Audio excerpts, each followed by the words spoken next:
It's my blueberries right there. Well, you guys can see blueberries, duh. And then I have like a broccoli with my Trader Joe's makes this like salsa, and when I got sick, a friend brought this to me. Sweet girl. I don't know if JR brought this to me, and it was so yummy. She got me stuck on some of the things that Trader Joe's has after that. There's a lot of things that I don't ever get. I get the same thing over and over again. Anyway, that's what I'm having for our breakfast, and I think I'm going to bring up my coffee, and then I'll go over our reading together. Hello, everybody. I'm feeling a bit better than I did the last video I did. I counted how many times I said hard. Oh, talk about negative thinking. It is so hard. It's it's so difficult to not think that way, right? Especially when I'm not giving myself excuses. But there's bodily functions in here, in this thing, right? This whole thing is changing on me. So throw me a bone and give me a break. It's hard. It's not easy. It's not easy getting older and trying to figure it out. And then dealing with teenagers. Oh my gosh. Ugh. Let me just read and I'll tell you what's up after. November 11th. Intimacy means that we can be who we are in a relationship and allow the other person to do the same. Dr. Harriet Lerner, sorry, that's my husband, born 1944. I'm going to turn this off because it's going to keep going if I don't. Yeah, okay, much better. Intimacy can be applied to a life partner, a child or parent, a sponsee, a co-worker, a teammate, or a friend. Being who we are requires authenticity and communication. Helping out or letting someone else get close in a healthy way is enriching. Intimacy demands perspective, tolerance, and generosity. Shared experience does not mean the same experience. For example, if a loved one goes missing or dies, everyone in that circle is grieving the loss of the same person. But a male may express this differently than a female, just as a child will be having a completely different reaction than a teen or adult. All based on experience, reference points, and perspectives. No two people are having identical feelings in a response to the same situation. We are cautious about statements like, I know what you're going through, or I get where you are coming from. How could we? This gives perspective to live and let live. We strive for self-transcendence, a state in which we see ourselves in the world, not at the center of the world. Controlling or aloof people can't cohere or bond with others. Without coherence, we have no community. Without intimacy, we will live with others, but not as part of a whole. The walls we built between ourselves and others were originally for our protection from what was or seemed to be a hostile environment. This is a coping, not a thriving technique. Without lowering the walls, being authentic, and letting others meet us on their terms, we can't thrive, because intimacy is a prerequisite to a full life. Am I up for just being me today? Do I let others in? So, like I say, I never really read this through because I like to experience what you're experiencing. And the first thing that comes up when it says The walls we built between ourselves and others were originally for our protection from what was or seemed to be a hostile environment. And do we see ourselves in the world, not at the center of the world? So, yeah, in the world, right? A state in which we would see ourselves in the world, not at the center of the world. And the hostile environment. As Jehovah's Witnesses, we always saw the world as Satan's world. So it made it so hard to be able to be authentic and to be ourselves in the world, because generally that meant that we were so different. We're all so different. Our thumbprints are different. Our behaviors are different. What we see is different. If we experience something that is in a group, but we all experience it differently, right? So, and then seeing the world as constantly hostile, it made it so that we just couldn't actually be a part of a community, right? And even in our families, we couldn't be who we were. There was no coherence. We were no part of the world. That was part of what was always told to us. Be no part of the world. And it says, without intimacy, we will live with others, but not as part of a whole. So yeah, we would live with our mates or our families, but we didn't have a true intimacy with them because they couldn't be who they wanted to be. And in my case, my husband, he had left 20 years ago. So he always tells me, my life didn't start until you left.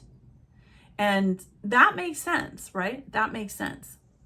So now, there's resentment from my family because it took me so long, or that I didn't understand. And my daughter she went over a friend's house and she shared with her friend the bunker video. And she said, Mom, I couldn't even go back to sleep after I showed her what we went through. And I remember that bunker video very well that day. That was a day that I couldn't believe. I looked at people around me and they were just enthralled in what we were looking at. And I thought, this isn't how it's going to be. But we all have our own imagination of what that day would be. So none of us have a cohesive view of what God's, him coming in and cleaning out all the bad people and keeping all the good people on the earth. I have since learned a lot more. I got a chance to educate myself. But the point is, that day when I saw all that, I wanted to pick up my kids and just get up and pick them up and leave. And I didn't do it. I remember that so vividly. I had the feeling of just like getting up and running, because it was the feeling that hit me was so chaotic and strange. And I felt like we are not safe here.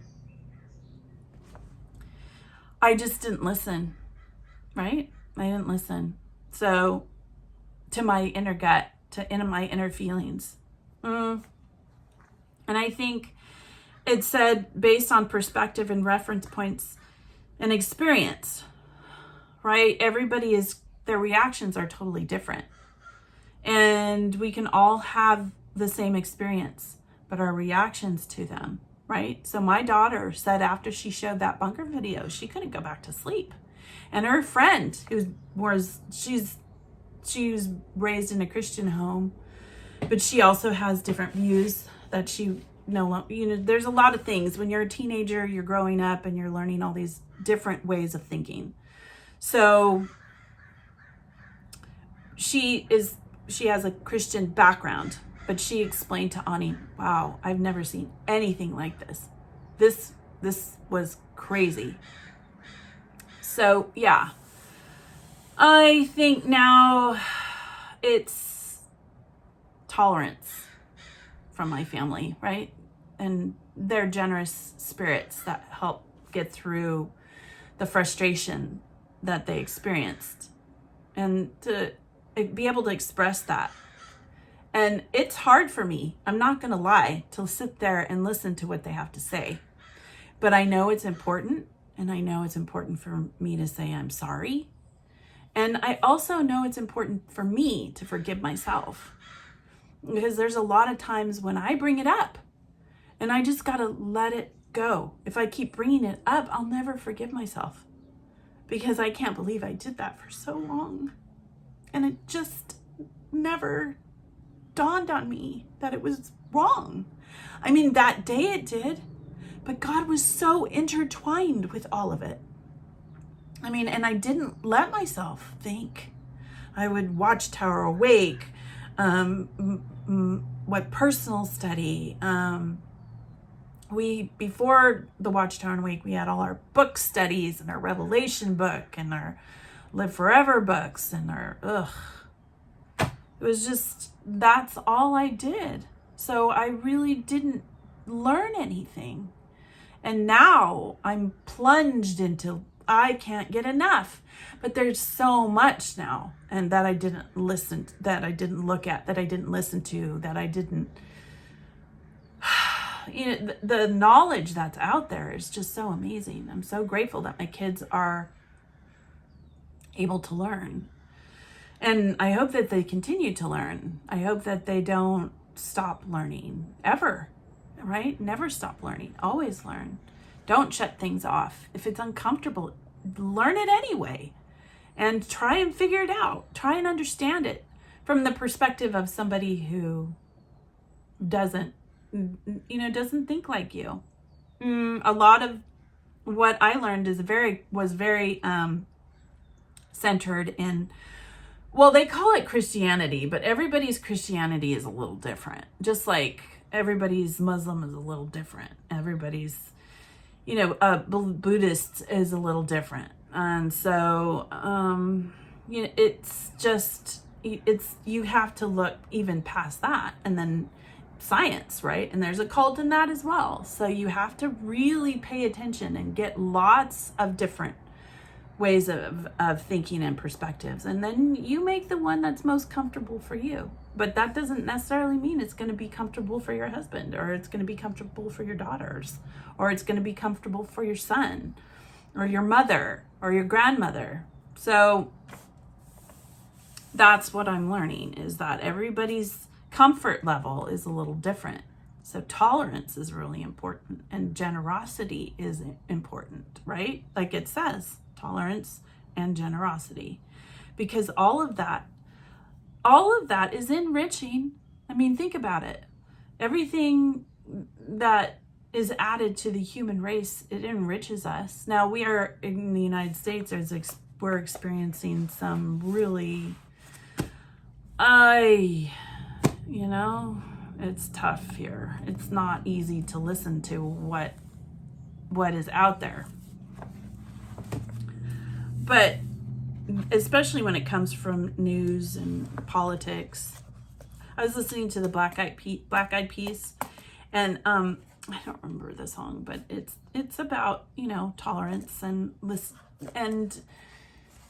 peace.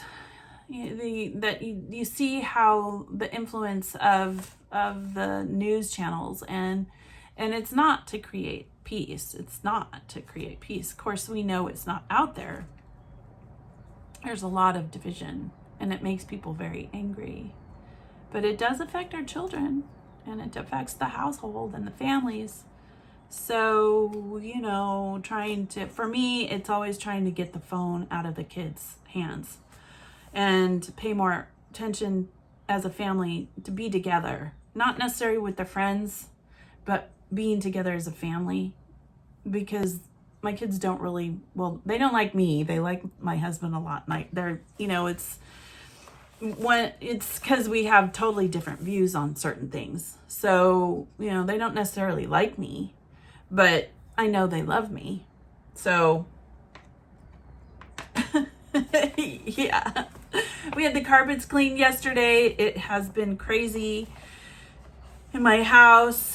like I said, I have teenagers, so that's the only thing I can explain it.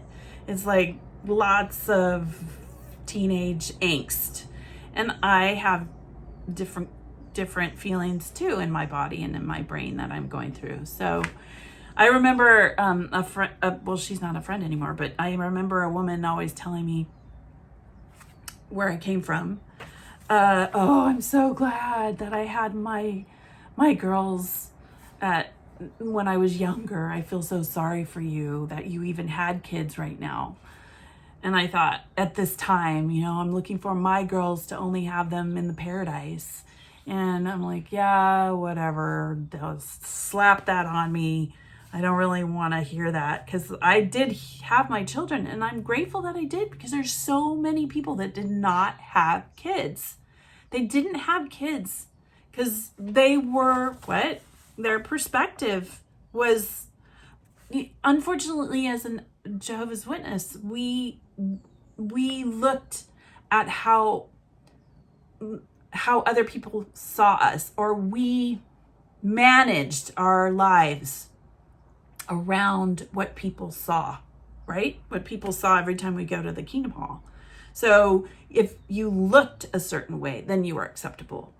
So when I had my girls, I was no longer acceptable. I was tolerated, but not acceptable. It wasn't in the form of which they thought you should be as a perfect Jehovah's Witness.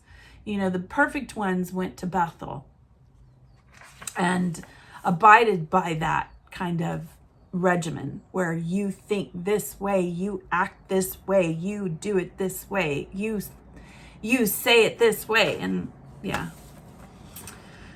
it just doesn't, it didn't work for me. I mean, I wanted a baby. I wanted children. And I'm glad I have them. They're tough. I'm not going to say it's not tough. It's yeah, we are all women too. So my poor husband, he doesn't even get a break with the dog. Anyway. And then my daughter's, she's been, she's dating, and life for someone on the outside in the dating world, whoa, so different from what I experienced. Because, I married a good man. However, he wasn't a ministerial servant or an elder or a circuit overseer or regular pioneer. He wasn't any of those things. He was he was a good man. And I remember a talk, and it said, did you marry a good man, or did you marry someone who was, in line with what they thought? And I didn't. I married a good man, and he was kind of a bad boy. And I knew he had a past. It didn't bother me. What I did feel comfortable with was he wasn't a circuit overseer. He wasn't an elder. He wasn't a regular pioneer. He wasn't a ministerial servant, because I don't like to share. I did not want to share my husband with other women. Sorry. I just didn't. I thought, you know what? If I marry someone like that, I will never see him. And I will not be comfortable with having calls in the middle of the night by women. Sorry, not happening. And I'm glad that I didn't, because I knew where my mental state was. I had seen too much in my home, and I wanted someone who was just going to be his authentic self. So that meant I wasn't marrying anybody that was in the center and what was looked upon as Bethel material. Nope, not going to have it. And so, with uniqueness comes generosity of spirit. He tolerates me, and I tolerate him. And my children, same. I appreciate their uniqueness, and And that's what I'm doing now, right? That's what you do as you realize everybody has a different look at the way they see things, right? They have a different perspective on what they're seeing. So I have come to appreciate that. It takes some time. And just to let you know, if you're dealing with that kind of angst, right? Because, I mean, I don't know what else to call it. It's, whoa. Children, they grow up and they have their own minds, which I want. I want my girls to have their own minds. Cut back on the four-letter words in the home. I don't like that. Beep word. It can, oh, I don't want to hear it. You got to say that beep word when you really, really, really mean it, right? It can't just be flowing all the time. I don't like that. I don't like the B words. Okay, I'll say it, bitch, right? Don't like that word in my home. I don't, there's some things that I just will not tolerate. No, that's not how we talk to each other. So, but you hang out with a bunch of groups of kids. Oh my Lord. Ugh. And my ears burn after a while. I can't take it. Ugh. I just can't take it. I'm like, save some of those words for when you're really mad. And then there are other words we can use. I mean, I think the South, right? They can say things and they have such power because the way they say it and the inflection that they say it with and how they use their words. Mark Twain was a really good one. I liked him because how he expressed himself about someone who was an idiot was just so full of illustration and oh gosh, the language was just so beautifully painful. And I think sometimes, you know, some words you can use that can just illustrate the feeling of the angst that you get for another person who is not behaving as a good human, instead of just the four-letter words that we always hear, or, you know, the words that we can just so easily flippantly use. Use them when you really are mad, really mad. Anyway, I thought I'd get that off my chest because I'm frustrated with some of those words.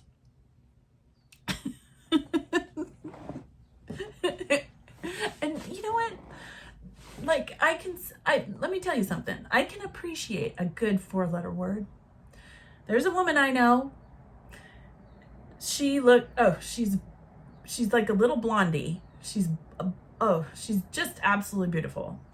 She's blonde, dressed to the nines. Oh, she's just eloquent with her way she looks. And she is very free to use that word. And I love it. I love it. I love it coming out of her.